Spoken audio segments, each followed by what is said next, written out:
Recently, the council was charged with determining whether the city should restructure its public safety department and if the commissioner's position is still needed.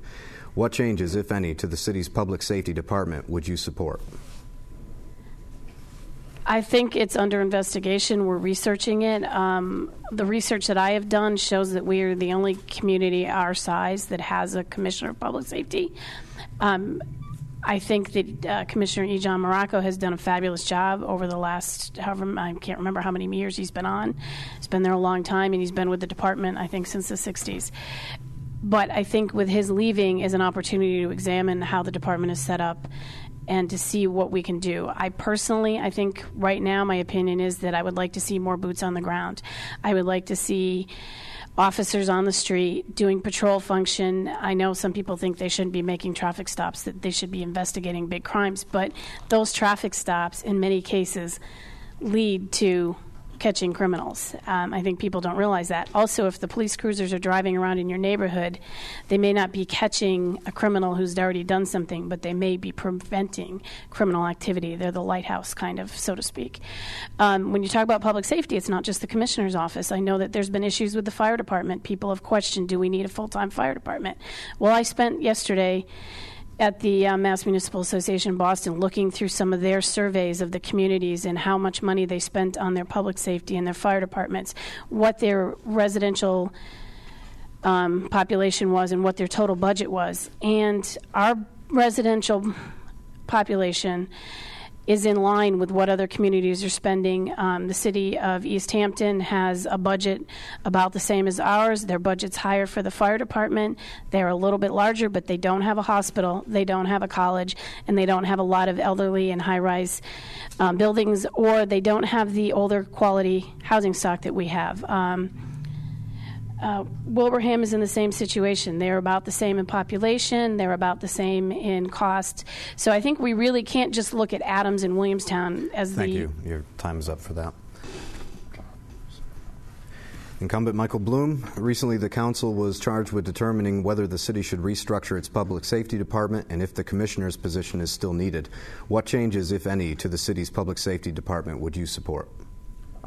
Well, again, this is an administrative decision. The Commissioner of Public Safety, as it's currently worked out, is he oversees both the fire department, police department, and then further down the chain, the building department, public services, health department. So they all report up through those channels to the public service director, which is E. John Morocco. He's been there for many, many years. Now, I'm not opposed to a fire chief or a police chief. What needs to be sorted out administratively is how this new chain of command will fall.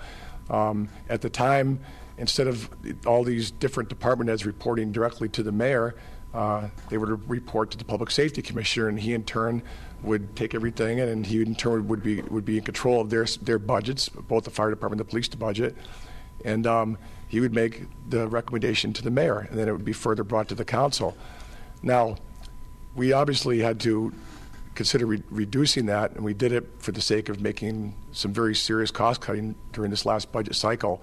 And I anticipate next year that position not being filled. And I think what's going to have to happen is that the director of the police and fire department, what is happening right now, is that they're actually learning through Mr. Morocco how to work their own budgets, how to present them further on to the mayor.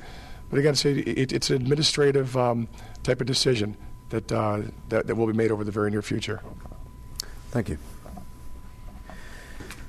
Incumbent Keith Bona.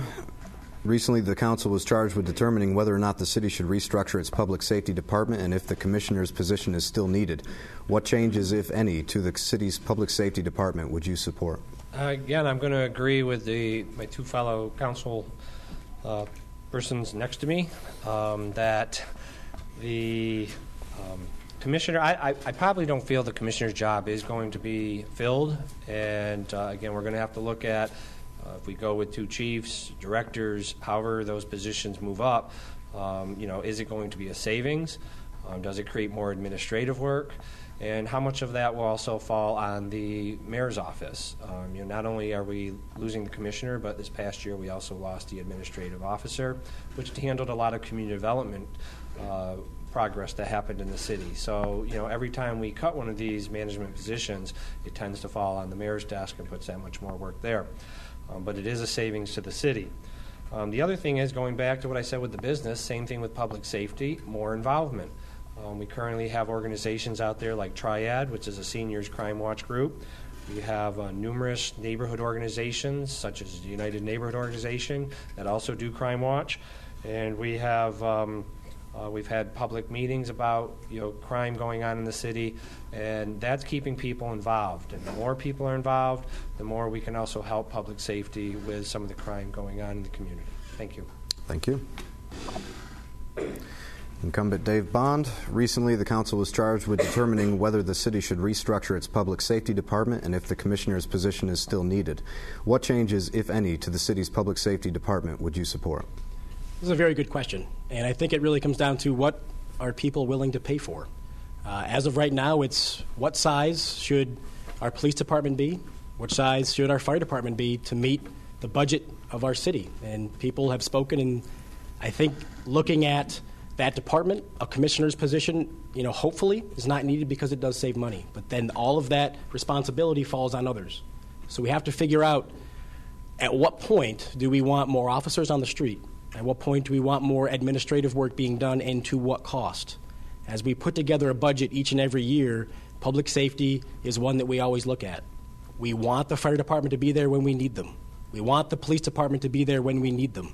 It's a matter of what size is the appropriate size for the city we currently have. So as you examine this, speaking with your fire chief and your police chief, you have to get their feedback and say, are we doing a good enough job out there? Are we where we should be? Do we have enough firefighters? Do we have enough police officers to meet the needs of our people? And if it is the case, then we have to figure out, is that the right cost? If not, then we have to go back to our people and say, listen, the recommendations that we are getting from the people who do this on a day-to-day basis are saying that we need more officers. So I think listening to the people who are in charge and figuring out what is the right size for this community becomes the next question. Thank you. Thank you.